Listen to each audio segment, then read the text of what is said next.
औरत ने जब देखा कि उसके हाथ पैर तो बंधे हुए हैं और सामने दो छोटे बच्चे अजीब मास्क पहनकर खड़े हैं जो उसी के बेटे थे और अब वो उसके साथ काफी बुरा करने वाले थे। दरअसल कहानी की शुरुआत दो हमशक्ल जुड़वा भाई लूकस और एलिस को दिखाते हुए होती है, जो शहर से काफी दूर एक बड़े आलीशान घर में अपनी माँ के साथ रहा करते थे। इनकी माँ एक टीवी सीरियल में सिंगर का काम करती थी, पर जब एक दिन ये दोनों भाई घर के बाहर खेल रहे होते हैं तो वो देखते हैं कि उनकी माँ आज काम से जल्दी घर लौट आई है। वो भागकर घर आते हैं तो उन्हें दिखाई देता है कि उनकी माँ का चेहरा पूरी तरह पट्टियों से ढका हुआ है। तभी वो बताती है कि उसके चेहरे की सर्जरी हुई है, जिस वजह से वो कुछ दिनों तक ऐसे ही अपने चेहरे पर पट्टियां लगाकर रखेगी। लेकिन जब शाम को इनकी माँ इन्हें पीने के लिए जूस देती है तो वो केवल एलिस को ही जूस का गिलास देती है और लूकस को नहीं। और साथ ही वो एलिस से ही बात कर रही थी और लूकस को पूरी तरह से नजरअंदाज कर रही थी, जैसे मानो वो यहाँ पर हो ही ना। तो इससे लूकस एलिस के कानों में कहता है कि मुझे भी जूस पीना है। तो एलिस अपनी माँ को बताता है कि आप लूकस से बात क्यों नहीं कर रही, साथ ही आपने उसे जूस भी नहीं दिया। पर अभी भी वो लूकस को जूस नहीं देती। समझ नहीं आता कि आखिर ये ऐसा क्यों कर रही थी। इसके बाद वो एलिस को कहती है कि अब से घर के सारे नियम पूरी तरह से बदल चुके हैं, जिसमें कोई भी घर के अंदर बाहर से विजिटर नहीं आना चाहिए और घर में किसी भी तरह का शोर नहीं मचना चाहिए। यहाँ तक कि घर में कोई जानवर वगैरह भी नहीं आना चाहिए। इससे इन दोनों भाइयों को समझ में नहीं आता कि आखिर उनकी माँ का व्यवहार ऐसे कैसे बदल गया। लेकिन अभी भी हैरानी की बात ये थी कि वो यहाँ भी सारी बातें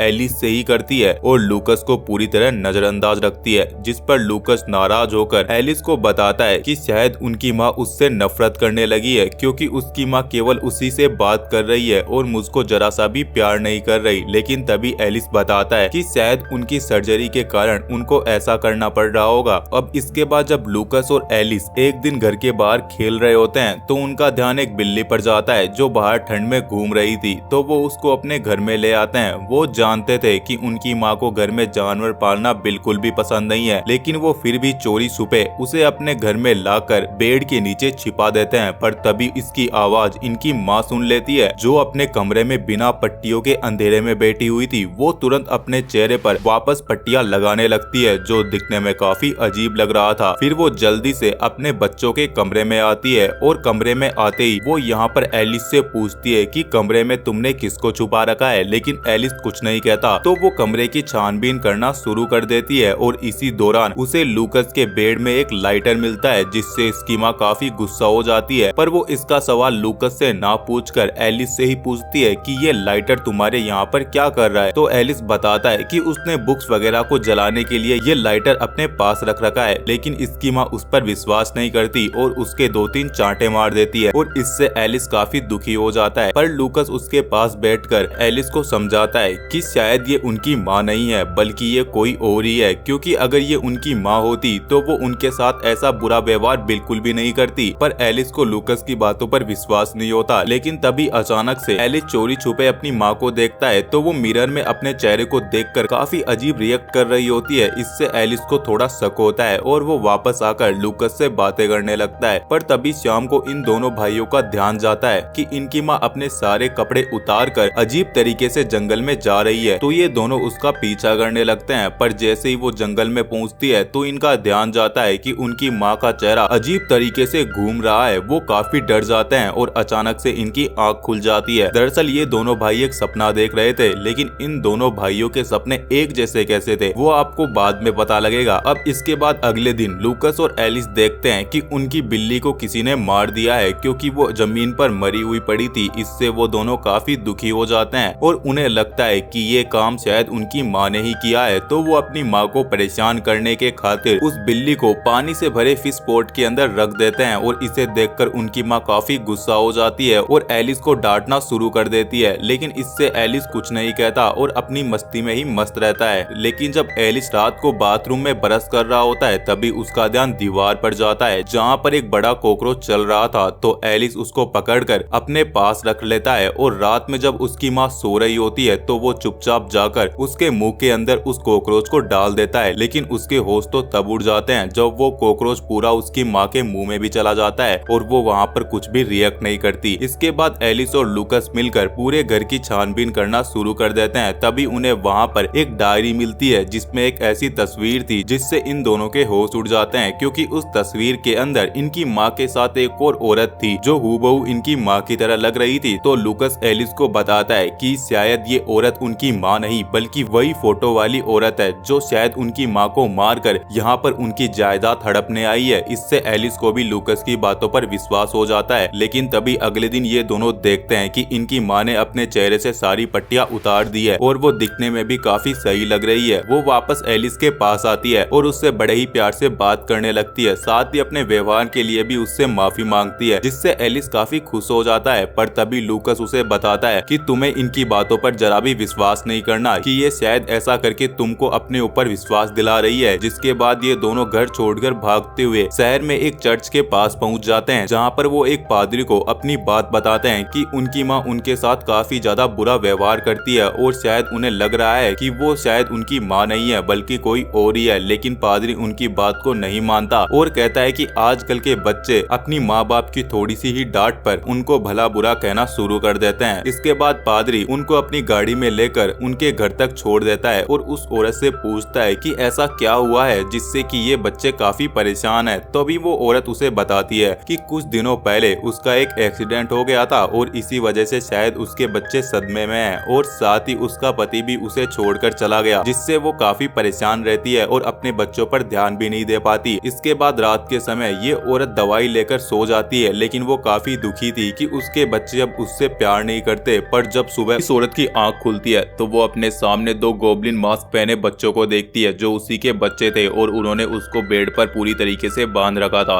औरत एलिस से कहती है कि तुम मेरे साथ ये क्या कर रहे हो। तभी एलिस कहता है कि आप हमेशा मुझसे ही बातें करते हो, लूकस से बिल्कुल भी नहीं, इसीलिए मुझे पता है कि आप हमारी माँ नहीं हो। और उसे एक तस्वीर दिखाता है कि आप हमारी माँ की हमशक्ल हो, लेकिन वो बताती है कि वो ही उनकी माँ है और सर्जरी के कारण वो उनके साथ ऐसा व्यवहार कर रही थी। अब से वो उनके साथ बिल्कुल ठीक तरीके से रहेगी, लेकिन अभी भी उनको उसकी बात पर विश्वास नहीं होता। तो वो औरत एलिस से कहती है कि मैं तुमसे काफी प्यार करती हूँ, तुम मेरे साथ ऐसा क्यों कर रहे हो। तभी एलिस काफी गुस्सा होकर एक पानी का गिलास उसके चेहरे पर मार देता है और यहाँ से बाहर चला आता है। लेकिन एलिस को इससे काफी दुख होता है कि उसने अपनी माँ के साथ अच्छा व्यवहार नहीं किया, तो वो वापस आकर उनकी रस्सियों को काटना शुरू कर देता है। लेकिन तभी वहाँ पर लूकस आकर उसे कहता है कि तुम ये क्या कर रहे हो, ये हमारी असली माँ नहीं है, क्योंकि हमारी माँ के चेहरे पर एक बर्थ मार्क था, लेकिन इस औरत के चेहरे पर तुम्हारे पानी फेंकने से वो बर्थ मार्क अपने आप हट गया, यानी ये नकली बर्थ मार्क बना रखी थी। तभी वो औरत इन्हें बताती है कि प्लास्टिक सर्जरी के कारण चेहरे में काफी चेंजेस आ जाते हैं और इसी वजह से उस बर्थ मार्क को हटाना पड़ा। लेकिन अब इससे एलिस को उस पर जरा भी विश्वास नहीं होता और तभी वो उसको चुप करने के खातिर उसके मुंह के ऊपर एक ग्लू लगा देते हैं, जिससे उसका मुंह पूरी तरीके से चिपक जाता है। अब इसके बाद शाम को जब ये दोनों खाना खा रहे होते हैं, तभी एलिस को एहसास होता है कि शायद उनकी माँ भी भूखी होगी, तो वो अपनी माँ के लिए पिज्जा ले जाकर उसके मुंह के ग्लू को हटाने लगता है। पर इसी बीच उसके होंठ कट जाते हैं और उससे काफी खून बहने लगता है, जिससे यहाँ का पूरा बिस्तर गंदा हो जाता है। तो एलिस उसे खोलकर अपने बिस्तर को साफ करने को कहता है, पर इसी चीज का फायदा उठाकर ये औरत यहाँ से भागना शुरू कर देती है। लेकिन इन्होंने पहले ही सारा इंतजाम कर रखा था, जिससे घर से बाहर निकलते समय वो एक तार से टकराकर जमीन पर गिरती है और बेहोश हो जाती है। लेकिन जब उसकी आंख खुलती है तो वो खुद को जमीन से ग्लू से चिपका पाती है, जहाँ से वो जरा सा भी नहीं हिल पा रही थी। साथ ही उसकी एक आंख पर भी ग्लू लगा हुआ था और ये देखने में काफी गंदा लग रहा था। इसके बाद एलिस अपनी माँ को कहता है कि आप हमेशा मुझसे ही बात करते हो, लूकस से नहीं, इसीलिए मुझे पक्का विश्वास है कि आप हमारी माँ नहीं हो, क्योंकि हमारी माँ हमारे साथ ऐसा बिल्कुल भी नहीं करती। तभी ये औरत यहाँ पर एलिस को बताती है कि तुम अभी भी विश्वास नहीं कर रहे कि तुम्हारा भाई मर चुका है और मैं जानती हूँ कि वो तुम्हारी गलती के कारण ही मरा था, और अभी भी तुम उस बात पर बिल्कुल भी विश्वास नहीं करते, जिससे हमें पता चलता है कि लूकस एलिस की एक कल्पना थी जिससे वो हमेशा बातें करता रहता था। लेकिन एलिस को अभी भी अपनी माँ की बातों पर विश्वास नहीं होता। वो कहता है कि आप झूठ कह रही है, क्योंकि लूकस तो हमेशा मेरे साथ ही रहता है। और इससे ये औरत काफी डर जाती है। तो वो अपने बेटे को समझाती है कि हाँ, मैं जानती हूँ कि लूकस तुम्हारे साथ ही है और अब से मैं तुम दोनों से बातें करूंगी और तुम दोनों के साथ ही रहूंगी। लेकिन अभी भी एलिस को उसकी बातों पर विश्वास नहीं होता। तो वो पूछता है कि आप मुझे ये बताएं कि यहाँ पर लूकस कहाँ पर खड़ा है। लेकिन इस औरत को लूकस तो बिल्कुल भी नहीं दिख रहा था। तो वो उसे बताती है कि वो तुम्हारे पीछे खड़ा है। लेकिन वो उसे बताता है कि वो यहाँ नहीं बल्कि पर्दे के पास मोमबत्ती लेकर खड़ा है, और उसी मोमबत्ती से एलिस इस घर के पर्दों को आग लगा देता है। जिसके बाद वो धीरे धीरे करके पूरे घर में आग लगाना शुरू कर देता है और इससे पूरा पूरा घर जलना शुरू हो जाता है और इसी बीच यहाँ पर फायर ब्रिगेड की गाड़ी आ जाती है। तभी हमें पता चलता है कि यहाँ पर उस घर की सारी चीजें जल चुकी है और वहीं बाहर दिखाया जाता है कि एलिस लूकस के साथ जंगल की तरफ जा रहा है और वहीं सामने से उनकी माँ आ रही थी। यानी एलिस ने अपनी माँ को भी खत्म कर दिया था, लेकिन वो अभी भी इस बात को नहीं मानना चाहता था कि उसकी गलती के कारण उसके भाई और माँ की मौत हुई है। इसीलिए वो कल्पना में उनके साथ जीना शुरू कर देता है और ये मूवी यहीं पर ही खत्म हो जाती है।